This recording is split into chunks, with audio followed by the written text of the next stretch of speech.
Milí priatelia, mám ďalšie odhalenie. Pýtam sa, je Michal Šimečka plagiátorom? Pred pár týždňami som prišiel na to, že predseda Progresívneho Slovenska Šimečka napísal ešte ako študent doslova manuál na Majdany, v ktorom zdôrazňoval, že pri zvrhávaní nepohodlnej vlády je mimoriadne dôležité, že Západ financuje svoje liberálne mimovládky a tie potom mobilizujú mladých, bohatých ľudí z miest. Len pripomínam, že tento manuál vyšiel v časopise Sorosovej Stredoeurópskej univerzity a jeho kvalita je z vedeckého hľadiska mimoriadne pochybná. Ako ma upozornilo zopár priateľov z vedeckej komunity, v skutočnosti Šimečka väčšinu svojich myšlienok prebral z cudzieho textu a tomu sa hovorí plagiát, alebo tiež krádež. Ide o vedecký článok Vincenta Jouverta, ktorý vyšiel 4 roky predtým Šimečkovým. Má názov Tvorcovia revolúcií. Len na porovnanie, obidva články opisujú revolúcie v Gruzínsku a na Ukrajine. Okrajovo spomínajú aj Kyrgyzsko.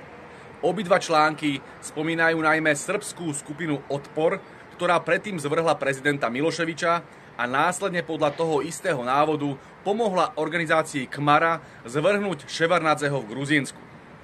Obidva články predstavujú expertov zo Slovenska a zo Srbska, ktorí v Gruzínsku a na Ukrajine tieto revolúcie viedli ako odborníci na túto technológiu farobných revolúcií.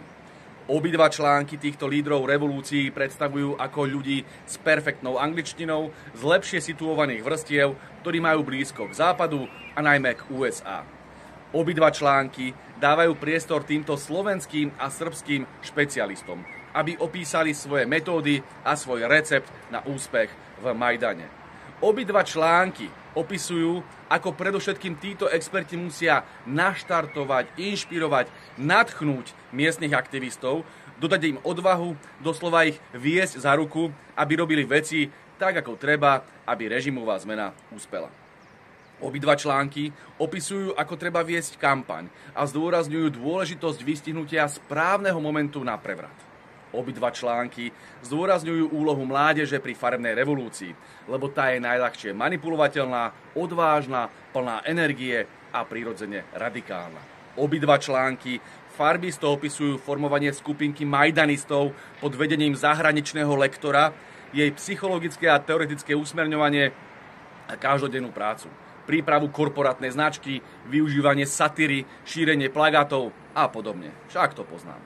Obidva články opisujú ako špecifickú a veľmi účinnú metódu šokovania a ovplyvňovania verejnosti cez pouličné predstavenia a happeningy. Obidva články cynicky odporúčajú, aby v prvých radoch demonštrantov kamery ukázali, ako tečie krv.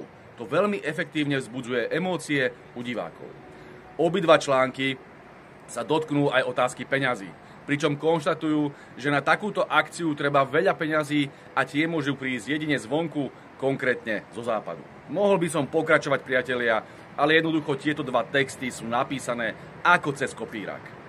Šimečkov manuál, tak ako sa na článok v vedeckom časopise patrí, má bohatý zoznam citácií a odvolávok.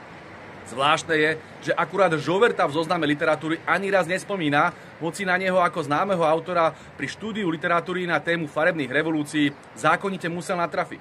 A tak človeku nevdojak napadne, či Michal Šimečka, ktorého mnohí vnímajú ako majdanistu a agenta, náhodou nie je tak trochu aj ďalším do galérie plagiátorov v slovenskej politike.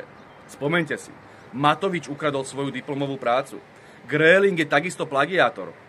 Prakticky všetci predsedovia opozičných strán čelia podozreniam z plagiátorstva a teraz už aj Šimečka. Gratulujem. Viete, pán Šimečka, ak ste si požičali myšlienky niekoho iného, tak ste jeho meno mali uviesť v texte. Tak sa to robí. Tým, že ste to neurobili a myšlienky pána Jouverta ste prezentovali ako svoje, je to krádež, je to plagiát, je to podvod. Je dosť zlé, ak niekto píše manuály na farebné revolúcie, ale je ešte horšie, ak ich kradne a podpisuje svojim menom.